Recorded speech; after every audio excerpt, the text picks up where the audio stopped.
పందాలకు పెంచే పుంజుల్లో అనేక రకాల జాతులు ఉన్నాయి. జాతిని బట్టి దాని పౌరుషం, దాని పటిమ, దాని ఎత్తు, బరువు, రంగు అన్నీ కూడా తేడా ఉంటాయి.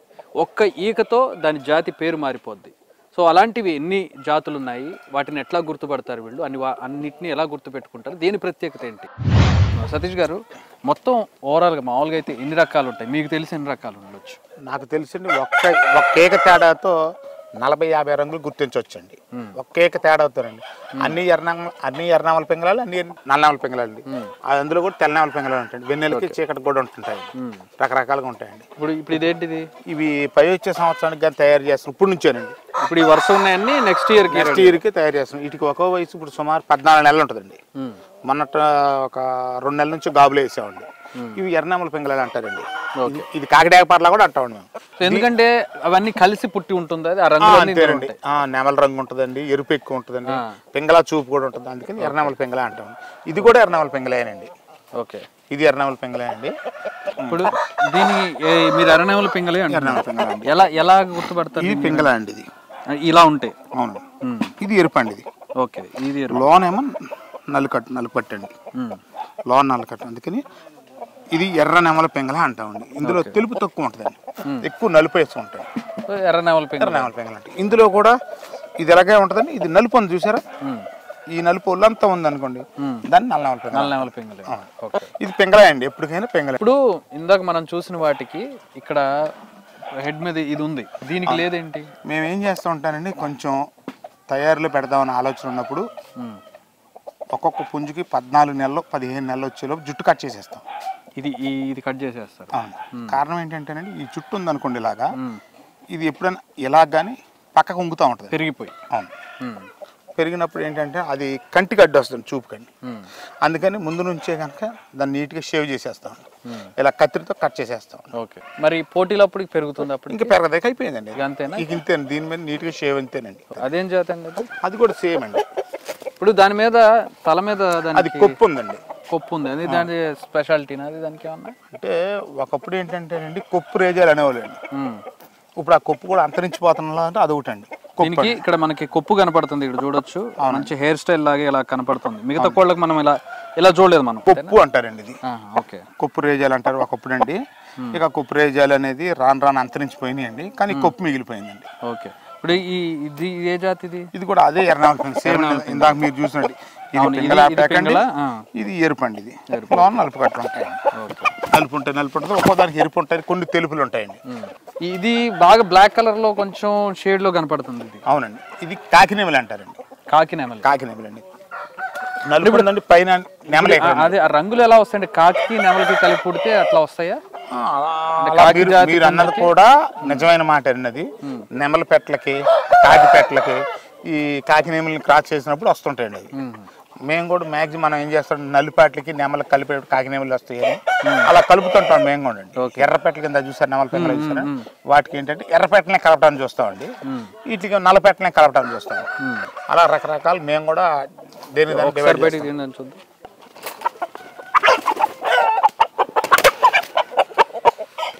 ఇది కాకినెమలి.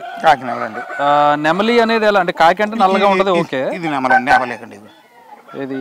ఇది నెమలేక. ఇదంతా ఈ రంగు అంతా నెమలేకండి. ఓకే, ఇదంతా నెమలేకండి. ఈ షేడ్ రావడం అనేది కాకినెమలి. అవునండి, ఇది అందుకని కాకినెమలి అండి. కాకి నెమలేకండి, ఆ రెండు మిక్స్ అయి ఉన్నాయి కాబట్టి కాకినెమలి. ఇందులో కనుక తెలుపు వస్తే కోడినెమలికి వెళ్ళిపోద్దండి. కోడినెమలికి వెళ్ళిపోద్దండి. ఓకే, ఇది అది కూడా కాకినెమలేనండి. ఓకే, కాకపోతే ఎక్కువ ఇది కూడా కాకి నెమలండి. దీని మీద కూడా ఇదే కాకి నెమలండి. నెమలేక ఎక్కువ ఉంది చూసారా, నెమలేక ఎక్కువ ఉందండి. ఇక ఇదైతే కోడి నెమలి అండి. ఇది ఓకే, ఎందుకంటే కోడి అనగానే మా భాషలో తెల్లగా ఉంటే కోడి అండి, దానివల్ల ఇది కోడి నెమలి అండి. ఓకే, ఇదైతే ఇది కాకి నెమలండి. ఇది సీతువా అంటారండి. తెల్లగా పూర్తి తెల్లగా ఉంది కాబట్టి సీతువా అంటారండి. తెల్లగా ఉన్నాయి కాబట్టి సీతువారండి ఇవన్నీ. ఓకే, ఇప్పుడు ఈ జాతులన్నిట్లో బాగా గెలిచే జాతి ఏదండి? ఇదే గొప్ప అని కోడి అంటాం కుదరదండి. అసలు కోడి విషయంలో ఇది గొప్ప అనేది కానీ, నేను గొప్పగా పుట్టించాను అని అనుకుంటాం కూడా తప్పేనండి. అది వాళ్ళ కోడి అనేది పుడుతుందండి, అది మంచి పందెం చేస్తే మంచి కోడి అంటున్నాం. చూపులకి ఇది మంచి కోడి అని చెప్పడానికి మనం సరిపోవండి అసలు ఎట్టి పరిస్థితుల్లో. ఇది అబ్రాసులు అండి. అబ్రాసులు అంటే ఇది కూడా పింగళాలకే పోట్లాడుతుంది. ఇదైతే కనుక కాకినేమల అబ్రాస్ అంటామండి, నెమల పింగళ అబ్రాసం అండి, కాకిడాకేస్తామండి. పింగళాలు కొడతాడు మీద చూపించండి, పింగళండి ఎర్ర పింగళండి. ఆ టైంలో అడ్డం తిరిగి కొట్టాలి, ఢీ కొట్టుకొని కొడుతుంటాయండి. ఇందులో కూడా ఎన్ని షేడ్లు ఉన్నాయి చూడండి. ఇది నలుపు అండి, ఇది కూడా నలుపేనండి. ఇదిగో మళ్ళీ తెలుపు, ఇది ఎర్ర అబ్రాస్ అండి. ఇది ఎర్ర అబ్రాస్, మళ్ళీ అది ఎర్ర అబ్రాసేనండి. అది పింగళ అబ్రాస్ అండి. మళ్ళీ ఇక్కడ మీరు చూసిన 4 ఆటికే 4 రంగులు. అబ్రాస్ లోనే ఒక 4-5 రకాలు. అవునండి, పింగళాల్లో ఒక 4-5 రకాలు, డేగా కాకిల్లో ఒక 5-6 రకాలు. ఈకతో కోడి ఎదటివాడు జయించడానికి ఛాన్సెస్ ఉంటాయండి. ఒక్కేకేనండి. ఆ ఒక్కకితే కొంతమంది చెప్తే ఈ ఒక్కేకితే పట్టుకుపోయిందిరా అంటారండి. అదే దాంట్లో ఉండే వేరే బ్రీడ్ మిక్సింగ్ ఏదైతే ఉంటుందో ఆ బ్రీడ్ గెలిచింది అనే ఒక బ్రీడ్ అనకుండా కలర్ మిక్స్ అవటం. ఆ కలర్ మిక్స్ అవటం మీద ఏంటంటే ఆ నిమిషం ఆ ఏక ఆ కోడికి ఉపయోగపడుద్దండి. పోవటానికి కూడా అదే ఏక ఉపయోగపడుతుంది, కొట్టడానికి కూడా అదే ఏక ఉపయోగపడుతుంది. అందుకని మనం కోడిని ఎంచుకునేటప్పుడు అసలు మేపేటప్పుడే ఏకరంగు మేపుకోవాలండి. మనం కోడి పందాన్ని ముసుకోవటండి, ఎత్తుడు దింపుడండి. మనం ఏ కోడిని మేపినా సరే దింపుడు రంగు ముసుగు రంగుని మేపుకుంటాం. అంటే ఏంటండి ఎత్తుడు రంగు దింపుడు రంగు? ఇప్పుడు ఉన్నాయనుకోండి ఇవి, ఇప్పుడు ఇదే ఉన్నాయనుకోండి, ఇది కోడి రసంగా అండి. ఈ టైప్ కోడి రసంగానే సెలెక్ట్ చేసుకుంటాం. ఇందులో కొన్ని మిక్స్డ్ రంగులు ఉంటాయి, బాగా తెలుపు వచ్చేస్తుంటాయండి. అవన్నీ ఎందుకన్నా అవసరం లేదు కదా. దీనికన్నా మెరుగైన రంగుని మనం సెలెక్ట్ చేసుకుంటేనే అది విన్నింగ్ షాట్ అయిద్ది మనకి. అందుకని మేపేటప్పుడే క్వాలిటీ కాగానే రంగును కూడా క్వాలిటీ ఎంచుకోవాలి. పంది పోట్లాట మంచి రంగు ఉండాలండి, పందిని కొట్టడానికి కూడా రంగు ఉండాల్సిందేనండి. ఏదన్నా కొంచెం రంగు. ఇది రసంగా అండి, కోడి రసంగా అండి. ఇది కాకినేల రసంగా అండి. ఇది రసంగానండి, కాకినేల రసంగా అండి. ఇది రసంగి అంటారు దీన్ని. దానికి పేరుకు తగ్గట్టు చాలా కలర్ఫుల్ గా ఉంటుంది. దీని తోక చూడండి, అలాగే ఉందండి. అసలు ఆ సన్ లైట్ పడుతూ ఉన్నప్పుడు దాని రంగు, దాని మెరుపు చాలా అద్భుతంగా దానికి పేరు తగ్గట్టు రసంగి, ఆ పేరుకు తగ్గట్టుగా ఉంటుంది. సో ఇది ఏంటండి, ఇది ఏం రసంగి? ఇది కూడా నెమల రసంగా అంటారు, కొంతమంది నెమల రసంగా అంటారు, కాకినేమల రసంగా అంటారండి. అంటే ఈ షేడ్ వచ్చింది, ఇదంతా నెమలేనండి, అంతా నెమలేనండి. లోనేమో ఇది తెల్లకట్టు ఉందండి, ఇక్కడ వచ్చేబట్టి నల్ల కట్టు ఉందండి. అందుకని మేమైతే దీనికి కాకినేమలకి వేస్తూ ఉంటామండి. కాకినేమిల మీద కూడా కాకినేమిలతో ఒక్కోసారండి. ఒక్కోసారి దీన్ని మేము కోడి పెంగలకు కూడా వేస్తుంటామండి. అప్పుడు పొడుపు వాళ్ళని బట్టి వెళ్తుంటామండి. దీన్ని 2 రకాలుగా వేసుకోవచ్చండి. ఉన్నాయండి, కాకిడేగలు అన్నీ ఉన్నాయండి. మేము ఎక్కువ కోడి పందాలంటే డేగ, కాకిడేగ ఈ పేర్లు వింటూ ఉంటాం. ఈ కాకిడేగ అంటే ఎక్కడ ఉంటుంది, ఎలా ఉంటుంది? కాకిడేగలు ఇది చూసారండి, ఇది కాకిడేగ. ఇది కూడా కాకిడేగనండి. అది కూడా కాకిడేగనండి. ఇది కాకిడేగనండి, ఇది కానీ ఇది నెమల కాకిడే. నెమలేకి ఎక్కువ చూసారా, నెమల కాకిడేగ ఉంటుంది. దీన్ని పింగళ కాకిడేగ అంటారు. ఒకసారి తీయండి, ఇది బయటికి తీయండి. ఇది చూసారండి, ఇదంతా నెమలండి. నేను పట్టుకొని చూసేదంతా నెమలండి. ఇదంతా నెమలండి. ఇది కాకి అండి, ఇది డాగ్ అండి. అందుకని ఇది కాకిడాగ అయిందండి. కానీ కాకిడేగలో కూడా ఇది నెమలేకి ఎక్కువ అండి. అందుకని ఇది నెమల కాకిడేగ అంటాం. దీన్ని ఒక్కోసారి కాకినెమిల్లో కూడా వేస్తా ఉంటాం. ఇంకా మీకు చూపించారు కాకినెమిలి, ఆ కాకినెమిలితో కలిపేస్తా ఉన్నాయి. ఇది కాకేనండి. ఇది వచ్చింది కదండి, కోడి కాకి వెళ్ళిపోయినట్టండి. ఒక్క తెలుపు వల్ల మా కోడి భాషలో కోడి అంటే తెలుపు అండి. ఇది కాకి అండి. ఇదేమో పైన ఏమో కాకి ఉందండి, లోనేమో తెలుపు రంగు ఉంది. ఈ తెలుపు కూడా వచ్చింది కదా, తెలుపుకి వచ్చింది కాబట్టి కోడి కాకి వెళ్ళిపోయింది. ఇక్కడ కూడా ఉంది. అవునండి, అక్కడ ఉంది కాబట్టి కోడి కాకి వెళ్ళిపోయినట్టు. సో తెలుపు రంగు వచ్చింది అంటే కోడి అనేది ఏ కోడికైనా తెలుపు, నలుపు మీద తెలుపు వస్తే కోడి అండి. అది ఎరుపు మీద తెలుపు వచ్చింది అనుకోండి, కోడికి వెళ్ళిపోయినట్టండి. అదే కాకినేమిలో తెలుపు వచ్చింది అనుకోండి, కోడినేమికి వెళ్ళిపోయినట్టు. ఏదున్నా తెలుపు కనపడితే అది కోడికి వెళ్ళిపోయినట్టు. కొంతమంది అయితే పెద్దలో ఈ చెంపలు ఉంటాయండి, ఇప్పుడు కనపడలేదు నా కోడి అండి. ఇవన్నీ చూసారండి, ఇది ఇదండి.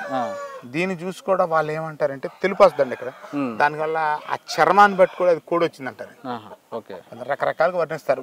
ఇదే కోడిని నేనేమో ఇలా వర్ణించాను. ఏమైనా అంతరించిపోయిన జాతులు ఉన్నాయండి, అంటే రంగులు పోయిన రంగులు ఏమైనా ఉన్నాయా? ఎప్పుడో మీ తాతల టైంలో చూసిన ఇప్పుడు లేని? నేను చూసిన ఇప్పుడు అంతరించిపోయిన ఏంటంటే పెట్టమార్లు ఒకటి ఉన్నాయండి. పూర్తిగా అంటే అసలు కనపడలేదు పెట్టమార్లు. అదివరకు మాకే ప్రతి సంవత్సరం 20 పెట్టమార్లు ఉండేయండి. అలాంటిది ఇప్పుడు చూస్తే ఆఖరికి మా దొడ్లో కూడా ఒక్కటి కూడా పుట్టట్లేదండి. పెట్టమార్లు అంతరించిపోయినాయండి. తర్వాత ఎలా ఉంటుంది పెట్టమారు అంటే? పెట్టమారు అంటే ఈ ఏక పొడుగు ఉంది కదండి, ఇది పొడుగుగా కొంచెం కురస ఉంటుందండి. సేమ్ మనం పెట్టలేదు, ఆ పెట్టల దొడ్లో చూపించామండి. ఆ పెట్ట అది పక్క పక్కన కూర్చోబెడితే ఇది పుంజు కాదు ఇది పెట్టే అనుకుంటారండి. ఓకే, అందుకని దాన్ని పెట్టమారి అంటారండి. అది కూడా పందాలు కొడదండి. కోడి కాలు ఎంత పొడుగ్గా అంత బలంగా ఉంటే అంత టెంపర్గా ఉంటుంది. కోడి చూడటానికి 22.5 23 ఉంటే చాలండి. అంతవరకు 24 20 వాడేవాళ్ళండి. అంటే 23 అంటే ఇప్పుడు ఇవన్నీ చూసారండి 23 సెంటీమీటర్ల 22 ఒక అంచనా అండి. 22 సెంటీమీటర్లకి 22 అని అంటామండి మేము. ఈ కోళ్ళు వచ్చేపాటికి 22 22.5లో 23లో ఉంటాయి. అంతకన్నా ఎక్కువైతే ఉండవండి. ఇవన్నీ ఇండియన్ వేనండి, మీరు ఇంపోర్ట్ కూడా అయితే కనుక ఇప్పుడు వరకు బయట బ్రీడ్ తేలేదు. మీరని కాదు, పెంచే వాళ్ళు బయట నుంచి ఏమైనా తెస్తున్నారా, జరుగుతుందా? ఈ మధ్య పెరుగు నుంచి కొన్ని వచ్చినాయండి. అమెరికన్స్ అన్నారండి, రకరకాల మెక్సికన్లు అన్నారండి. కానీ నేనైతే నా సక్సెస్లో ఇండియా కోడి తప్ప బయట కోడి అయితే నేను అసలు ఇంట్రెస్ట్ చూపించినట్టు మేపరండి. అసలు మీరు పొద్దున్నుంచి మీతో ప్రయాణించాం మేమండి. మా దగ్గర ఎక్కడన్నా చిన్న మిక్సింగ్ కూడా ఉండదు, మొత్తం ఇండియన్ బ్రీడ్ అండి. అట్లా బయట కోడిని అలా తేమండి. అసలు పందాల్లో ఒకే జాతి కొట్టుకుంటాయా లేకపోతే వేరు వేరు జాతులు? ఒకే రంగు మాక్సిమం కూడా. మీరు కాకిడాకేస్తే మేము కాకిడాకేస్తాం చూడటం. ఒక్కోసారి మీరు కాకిడాకేస్తే మేము కోడిడాకేస్తామండి. ఎందుకంటే మేము మా వాళ్ళు పొడుస్తుంది అనే ఉద్దేశం మాకు ఉంటుందండి. లేకపోతే మాది ఈ రంగు అని మేము మా రంగులు వేస్తాం, మీరు మీ రంగులు వేస్తుంటారు. కానీ మ్యాక్సిమం కూడా అండి అక్కడ జరిగే పొజిషన్ పందెం జరిగే వాల్ ఉంటుందండి. ఓహో కాకి పడుతుంది, లేకపోతే డాగ పడుతుంది, లేకపోతే నెమల పడుతుంది, లేకపోతే కిక్రే పడుతుంది, పింగళా పడుతుంది, చూపు ఉంటుందండి. ఇక ఆ చూపు మీద జరుగుతుంటుందండి. ఓకే, అదే స్వింగ్ అంటారు. దీనికి సుమారు ఏ జాతి అయినా ఏ జాతితోనైనా పోట్లాడుతుంది. కోడికి జాతి రంగు ఏం అవసరం లేదండి. ఏ రంగుతో ఏదైనా వేసుకోవచ్చండి. అదే విన్ అయిద్దని మాత్రం చెప్పలేమండి. ఒకసారి ఇది విన్ అవ్వచ్చు, ఒకసారి అది విన్ అవ్వచ్చు, అంతే తప్ప అదే విన్ అయ్యింది ఆ రంగే గొప్పది అనే అవసరం లేదన్న. ఏదైనా ఆ నిమిషం అండి. అయితే ఇప్పటి వరకు మనం మీ అంతా కూడా చాలా అందంగా కనపడుతూ ఒక అద్భుతమైనటువంటి ప్రపంచంలా కనపడుతుంది. ఇదంతా అంత పాజిటివ్ ఏనా, ఇందులో నెగిటివ్ ఏం లేదా, నష్టాలు కష్టాలు ఏం లేవు ఉండవా? ఇది మీరు చూపించింది అంటే మా ఆనందం అండి. మా విషాదం చాలా ఉంటుందండి. మొన్నైతే నేను హైదరాబాద్లో చిన్న పనుంటి మా వర్కర్ ఏదో నాకు వాట్సాప్లో ఫోటో పెట్టాడు. ఆ రోజున ఒకేసారి 8 శాలరీలు చచ్చిపోయానండి. 8 శాలరీలు చచ్చిపోయి మళ్ళీ చేస్తాలే అన్నానండి. మళ్ళీ 15 చచ్చిపోయినాయండి. అలా 8 రోజులు 420 శాలరీలు చచ్చిపోయినాయండి. 420 అండి. అది గంబోరా, ఆర్ది, మెరాక్స్ మొత్తం కూడా 8 రోజుల్లోనే బయటపడిపోయినాయి రోగాలు ఇవి అన్నీ కూడా అండి. అసలు కోల్డ్కండి రాను అంతరించిపోయే స్థితికి వచ్చేస్తుందండి. ఇప్పుడు మీకు మొన్న 400 చిల్లర చనిపోయినాయి అంటే ఎంత నష్టం వచ్చి ఉంటుందండి? సుమారు నాకు 40 నుంచి 45 లక్షలు పోయి ఉంటాయి. 45 లక్షలు లాస్, భారీగా చచ్చిపోయింది. అసలు నేను ఫస్ట్ టైం అండి. సరే, నష్టం ఒక ఎత్తు అయితే అన్ని ప్రాణాలు, మీరు పెంచుకుంటున్న ప్రాణాలు చనిపోవడం అనేది చాలా ఇబ్బందికరమైన విషయం. ఎందుకంటే నిన్న కాక మొన్న మీరు ఇంత తయారు దొడ్లు చూపించానండి. అవి ఎదురు పోట్లాడుకున్నాయండి. తర్వాత 21 రోజు మ్యాచ్ తినకుండా 22వ రోజు చచ్చిపోయిందండి. అది మరి 2 లక్షలు రాశారండి. అవన్నీ భరించినప్పుడే మనం ఎక్కడికి వెళ్తామండి. మీరు చెప్పేది ఏంటంటే కేవలం సుఖం సంతోషమే కాదు, ఇందులో కష్ట నష్టాలు కూడా ఉంటాయి. ఈ కోడిని ఇప్పుడు ₹1,00,000 అమ్మేశారు. 1,20,000 1,40,000 ఏదో అడిగారు, ₹1,00,000 బేరం అయింది, అమ్మేస్తున్నారు. అంటే ఈ కోడి వాల్యూ ₹1,00,000. మనం చికెన్ మటన్ తినడానికి ఎంతో ₹250-300 ఖర్చు పెడుతుంటాం. కానీ ఈ పందెం కోళ్ళ విలువ ఏ స్థాయిలో ఉంటుందో నేను ప్రత్యక్షంగా చూస్తూ ఉన్నాను. మనకి ఆయన కొనడానికి, అంటే ఆయన చేసే వ్యాపారం ఇదే, ఈ కోళ్ళని అమ్మడం. కాబట్టి ఆయన కొనడానికి ఒక ఆయన వచ్చాడు మనం షూట్ చేస్తున్న టైంలోనే, అది కూడా షూట్ చేస్తున్నాం మేము. సో ఈ కోడి వాల్యూ అంటే చూసుకుంటారు, దాని పొజిషన్ ఎలా ఉంది, దాని బరువు ఎంత ఉంది, అలాగే దాని పోరాట పటిమ ఎంత ఉంది, ఎంత ఎత్తు ఉంది, ఇవన్నీ చూసుకున్న తర్వాత వాళ్ళకి నచ్చితే కనుక దాన్ని కొనుక్కుంటారు. దీన్ని ₹1,00,000కి పర్చేజ్ చేశారు ఒక ఆయన. సో ఆయనకి ఈ కోడిని అమ్ముతూ ఉన్నారు ఆయన. సో దీనికి అమ్మకం కూడా వాళ్ళకి సెంటిమెంట్, అంటే తూర్పు నుంచి ఇలా నడిచొచ్చి పడమర నుంచి ఇవ్వడం ఒక వాస్తు ప్రకారం జరుగుతుంటుంది అనమాట అది. సో ఈ కోడిని ఇప్పుడు ఈయనకి అప్పచెప్తూ ఉన్నారు. సో ఆ కోడి కొనేసుకున్నారు ఆయన. సో సతీష్ గారు, మీకు మేము వచ్చిన శుభ సందర్భం అనుకుంటాం. మీకు ఎన్టీవీ వారి వచ్చిన వేళ విశేషం అండి. వేళ విశేషంతో మీకు ₹1,00,000 కోడికి అమ్ముకోగలిగానండి.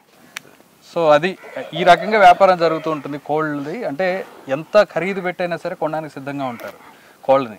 సో అది మనం ప్రత్యక్షంగా మనం చూసాం ఇప్పుడు. సో ఏం పేరండి మీది? నా పేరు రాజేష్. రాజేష్ గారు నేను ఫోటోగ్రాఫర్ని, హైదరాబాద్లో ఉంటాను. యాక్చువల్గా మా ఊరు ఇక్కడ అడసలపాడు, ఓకే, ఖమ్మం డిస్టిక్. ఓకే. యాక్చువల్గా పండగ మూమెంట్లో ఇది ఒక ఫ్యాషన్ మాకు కూడా. రెడ్డి గారు మాకు ఫస్ట్ నుంచి బాగా తెలుసు. యాక్చువల్గా ఇదైతే 1.5 తక్కువ అన్నారు. ఈ ఫ్రెండ్షిప్ కొద్దీ కొంచెం రిక్వెస్ట్ చేసి అది బ్రతిమలాడి ఎందుకు ఇప్పుడు ఇన్ని కోళ్ళు ఉన్నాయి, ఇక్కడ 100 కోళ్ళు ఉన్నాయి, దీన్ని ఎందుకు కొనాలనుకున్నారు? అంటే మేము పండుగలో స్థితి నక్షత్రాలను బట్టి రంగు కడతాం పందెం. ఓకే, మాకు ఈ రంగు వాంటెడ్. సో ఈ రంగు లేదు, ఈ రంగు కట్టాలి. ఈ రంగు కోసం చాలా దొడ్లు తిరిగాము. కొంతమంది అమ్మం లేదు, కొంతమంది దగ్గర లేవు. రెడ్డి గారి దగ్గర ఉందని తెలిసి మా ఫ్రెండ్ ద్వారా వచ్చాము, రిక్వెస్ట్ చేసాము. మా మీద దయదలిసి ఇచ్చారు. రంగు ఒకటేనా దీంట్లో మీకు? యాక్చువల్గా ఫస్ట్ చాలా మంది ఫైటింగ్ చూసి కొనుక్కుంటారు, కొంతమంది రంగుతో సంబంధం లేకుండా. సో నేను మాత్రం రంగు చూసి కొంచెం దెబ్బలాట అటు ఇటుగా ఉన్నా రంగు కరెక్ట్గా ఉంటే నేను కోడిని తీసుకుంటాను. దెబ్బలాట ఎక్స్ట్రాడినరీగా ఉండి రంగు లేకపోతే కోడిని కొన్నాను. రంగే మెయిన్ ప్రధానం. అసలు ₹1,00,000 పెట్టి ఒక కోడిని కొనడం అనేది ఎందుకు? అసలు అంత ఖర్చు పెట్టడం ఎందుకు ఒక కోడి మీద? ఇప్పుడు కొన్ని బ్రీడ్లు ఉంటాయి, అవి స్పెషల్. అవి నేను తీపిలేను, నేను ఎక్కడో ఉంటా. దీనికి ఆయనది ఇప్పుడు కృషి కాదు, 20 సంవత్సరాల బట్టి చేపిస్తాడు. చేపిక సతీష్ రెడ్డి గారు అంటే స్టేట్లో ఒక పేరు వచ్చింది. అటువంటి పెద్ద దుడ్లలోనే దొరుకుతాయి. సో అలాంటి వాళ్ళ దగ్గరే మనం కొనగలం. అంటే నేను అనేది ఇదే రంగు థింకింగ్ ప్రాసెస్, లైక్ అంటే ఇదే కోడి మీద ₹1,00,000 పెట్టాలనుకోవడం ఎందుకు? ఇప్పుడు దీని మీద 5 లక్షలు బెట్టింగ్ చేస్తాం. ఓకే, ఆ మాత్రం పర్ఫార్మెన్స్ చేయాలంటే ఇప్పుడు దీనికి కండిషను, వీళ్ళు పెట్టిన విధానం, మేపిన విధానం అంతా. ఇంకా పండగ షార్ట్ పీరియడ్ ఉంది. సో ఇప్పుడు మనం ఏదన్నా కోడిని తీసుకెళ్ళి మేపి తయారు చేయలేము. తయారు పెట్టుకున్న కోడి కాబట్టి దీనికి ఎంత. సో దీని మేత ఖర్చులే మాకు తెలుసు, దగ్గరికి ఒక 30,000 మేత ఖర్చులు అయ్యి ఉంటాయి దీని ఖర్చు నిమిత్తం. మరి 2 years పెంచారు. ఈ మీరు దీనికి సెంటిమెంట్స్ అవన్నీ చూస్తున్నారు, ఎటు ఏ దిశ నుంచి తీసుకొచ్చి వాళ్ళ రంగుల ప్రకారం కొంటూ ఉన్నారు. ఏంటి ఇది? నేను ఇంతకుముందు కూడా విన్నాను కుక్కుట శాస్త్రం అని చెప్పి, దాన్ని ఫాలో అవుతారా? దాని ప్రకారం ఏంటి, ఎట్లా దీన్ని పోటీలోకి దింపుతారు? కుక్కట శాస్త్రమే ఫాలో అవుతామండి. కోడి పందెం వేసే ప్రతి ఒక్కరూ కుక్కట శాస్త్రాన్ని ఫాలో అవుతారు. కాకపోతే కోడి పుంజు విధానంలో ఈ కోడి పుంజుని ఒక్కొక్కళ్ళు ఒక్కొక్క రంగు కడతారు. ఓకే, నా కుక్కట శాస్త్ర లెక్క ప్రకారం దీన్ని నెమలి పింగలకు కానీ ఎర్ర నెమలి వంతులో కానీ కడతాం దీన్ని.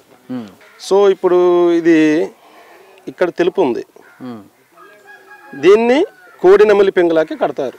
ఓకే, ఈ తెలుపు లేకపోతే తెలుపు కాకుండా ఇక్కడ ఏముంటుంది? రంగు నలుపు ఉంటుంది. ఓకే, అట్లా పూర్తిగా నలుపు ఉంటే లోపల కూడా దీన్ని కాకిడాక పర్లాగా కడతారు. ఓకే, సో ఆ తెలుపు నలుపుల మీద బేస్ అయి ఉంటుంది కోడి పుంజు.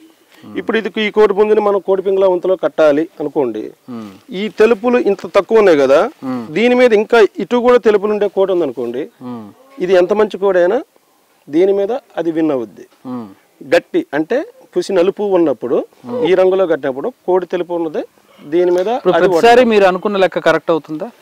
అవుతుందనే ఇంత దూరం వచ్చి ₹1,00,000 పెట్టి కోడి. మీకు అనుభవం ఎప్పుడు కరెక్ట్ అవుతుంది? అది మేమేంటంటే ఫస్ట్ వీళ్ళు బాగా పెద్ద పెద్ద పందాలు వేస్తారు కానీ మేము అంత రేంజ్ కాదు. సో మా ఏరియాలో చిన్న పందాల్లో మ్యాక్సిమం సంక్రాంతి బరిలో 10 years మట్టి వేస్తాను. 2012 నుంచి చేస్తాను నేను. సంక్రాంతి బీరులో ఇప్పటికీ మాకు ఓటమి జరగలే. సో నేను రంగు బేస్ మీదే పందెం కడతా. ఒకసారి ఇక్కడే ఈ దగ్గర దొడ్లలోనే ఒక వ్యక్తి 90,000 పెట్టి కోడి పుంజు కొనుక్కొచ్చాడు. అతని మీద నేను ₹15,000 పుంజు వేసాను రంగు పరంగా. అంటే అన్నీ అలా దొరకవు, అది మంచి కోడి పుంజు. ఇలాంటి వాళ్ళ దొడ్ల దగ్గర నుంచి వచ్చిన కోడి అది. సో బయట పర్సన్ దగ్గర అది మనకు తక్కువగా వస్తుంది. ఇదే కోడి ఇప్పుడు వీళ్ళ పాలేరు దగ్గర లేకపోతే వీళ్ళకి తెలిసిన వాళ్ళు ఎవరైనా చిన్నప్పుడు ఏదైనా తీసుకెళ్తారు అనుకోండి, ఇదే కోడి నాకు 30,000 40,000 వస్తుంది. కానీ అతని దగ్గర ఈ కండిషన్ ఉండదు, అదే ఆ పెట్టే ఫుడ్ అది ఉండదు, దాన్ని మనం తయారు చేసుకోవాలి. సో ఇప్పుడు అదే అయినా కూడా దాన్ని పెంచే విధానం ఉండదు. ఇప్పుడు ఈ టైంలో మనం తీసుకెళ్ళి తయారు చేయలేము. ఇదేంటంటే తయారు అయిపోయి ఉన్న కోడి కాబట్టి ఇప్పుడు వాళ్ళకి కూడా ఏయో ఎక్కువ రంగులు ఉన్నాయి కాబట్టి ఈ రంగులో నాకు ఇది ఇవ్వగలిగారు. లేకపోతే నేను ఇచ్చే ₹1,00,000 కూడా ఇది ఇవ్వడం. పందెం కట్టడం కానివ్వండి, కోళ్ల పందాలు నిర్వహించడం కానివ్వండి, నేరం అని అరెస్టులు చేస్తామని చెప్తున్నారు. భయం లేదా మీకు? మీరు ఇంకా ఇంత సంక్రాంతి మూమెంట్లో సీఎం వచ్చి అడ్డం కూర్చున్నా తప్పదు కదా. వీటిని హింసించడం మరి ఇది మీరు చికెన్ తింటారా? అది హింస కాదు. నా క్వశ్చన్ కాదు ఇది. అంతే, ఎవరిదైనా అంతే. చికెన్ అంటే మనం దాన్ని అరే ఒక ఆటపోతుని రోడ్డు మీద కోసి అడ్డంగా మెడకాయ కోసేసి దాన్ని తోలుసుకొని ముక్కలు ముక్కలు చేసుకొని తిన్న కోటి పుంజు అది ఎగురుతుంది. ఇది క్రీడ అని ఇప్పుడు నుంచి కాదు, పెద్ద పెద్దలు అందరూ అంటనే ఉన్నారు కదా, గుడివాడ ప్రభాకర్ గారు, కేఎస్ఎన్ రాజు గారు. సో వాళ్ళు ఇంటర్వ్యూల మీద ఇంటర్వ్యూలు చేస్తున్నారు. ఇప్పుడు తమిళనాడులో జల్లికట్టుకు మీరు వాళ్ళు సుప్రీంకోర్టు నుంచి తెచ్చుకున్నారు, అది మాది కూడా అట్లా చేయాలని చాలా పోరాడుతున్నారు. కానీ దీని మీద కూడా పోరాటం జరగాలి, జరిగిన అవసరం లేదు. ఇండైరెక్ట్ గా అందరూ దీన్ని ఎంకరేజ్ చేస్తారు. కాకపోతే పొలిటికల్గా తిరిగే వాళ్ళకి అట్లా అనటం బాగోదు కాబట్టి సో ఏదో షో చేస్తారు అంతే. సరదాగా ఒక ఏదైనా సరే పక్షి జాతిలో కానీ జంతువుల్లో కానీ ఇలా డామినెన్స్ ప్రదర్శించేటటువంటి తత్వం ఉంటుంది. ఆ సందర్భంలో రెండు కొట్టుకుంటాయి. ఒక రెండు మేల్ బర్డ్స్ కానీ రెండు మేల్ యానిమల్స్ కానీ ఎదురు పడ్డప్పుడు కొట్టుకుంటాయి. ఒక ఆధిపత్యం చూపించడం అనేది సాధారణంగా జరుగుతూ ఉంటుంది. అదే కోళ్ళలో కూడా ఉంటుంది. కాబట్టి ఇది సాంప్రదాయం ప్రకారం దానికి కత్తులు కట్టడం లేదంటే దాని మీద జూదం ఆడడం అనేది ప్రారంభమయ్యి అది కాస్త మరొక రకంగా దారి తీసింది. ఇప్పుడు మనం చూసింది కూడా అలాంటిది కాదు. దీనికి ఏ కత్తి కట్టలేదు, ఎలాంటి జూదం జరగలేదు. సాధారణంగా వాటి మధ్య జరిగే పోటీ ఏది ఆధిపత్యం చూపిస్తుంది అనేది మనం చూసాం. సో ప్రభుత్వం కూడా అదే చెప్తుంది, చట్టం కూడా అదే చెప్తుంది. దాని మీద జూదం ఆడొద్దు, కత్తులు కట్టొద్దు అని చెబుతోంది. ఇదంతా పక్కన పెడితే ఏది ఎలా ఉన్నా, ఏ చట్టం ఏం చెబుతున్నా తరతరాలుగా వస్తున్న సాంప్రదాయం మాది. ఆ సాంప్రదాయాన్ని మేము వదులుకోము. మా కోడి పందాలు జరుగుతూనే ఉంటాయి. ప్రతి సంక్రాంతికి ఒక 3-4 రోజులు మాకు ఆ వెసులుబాటు ఇవ్వండి అని చెప్పి ఈ కోస్తాంధ్రలో ఉన్నటువంటి వాళ్ళు, ఈ ప్రధానంగా కోడి పందాలు నిర్వహించే వాళ్ళు కావచ్చు, ఈ కోడి పందాల అభిమానులు కావచ్చు, దేశ విదేశాల నుంచి వివిధ రాష్ట్రాల నుంచి ఇక్కడికి వచ్చి చూడడానికి వచ్చేవాళ్ళు, వాళ్ళందరూ కూడా కోరుతూ ఉన్నారు. జల్లికట్టులాగా మాకు కూడా చట్టపరంగా ఒక వెసులుబాటు కలిగించాలని చెప్పి వాళ్ళు కోరుతూ ఉన్నారు. ఈ పోటీలన్నీ పక్కన పెడితే ఈ పందెం కోళ్ళను తయారు చేయడం, వాటిని ఉత్పత్తి చేయడం, వాటిని అమ్మడం అనేది ఒక వ్యాపారంగా, ఒక కళగా, ఒక కుటీర పరిశ్రమ, సతీష్ గారు చెప్పినట్టు ఒక కుటీర పరిశ్రమగా అభివృద్ధి చెందుతుందని మాత్రం చెప్పుకోవచ్చు. ఏటా కొన్ని కోట్ల వ్యాపారం కేవలం కోళ్లను తయారు చేయడానికి, పందెం కోళ్లను తయారు చేయడానికి కొన్ని కోట్ల వ్యాపారం జరుగుతుంది రాష్ట్ర వ్యాప్తంగా ప్రతి ఏడాది సంక్రాంతి పండుగకు. సో అది కోళ్ళని, ఈ పందెం కోళ్ళని ఎలా తయారు చేస్తారు, వాటిలో ఎన్ని రకాలు ఉంటాయి, ఏ విధంగా వాటిని పోటీకి సిద్ధం చేస్తారని చూసాం కదా. మరొకసారి మీ అందరికీ సంక్రాంతి శుభాకాంక్షలు.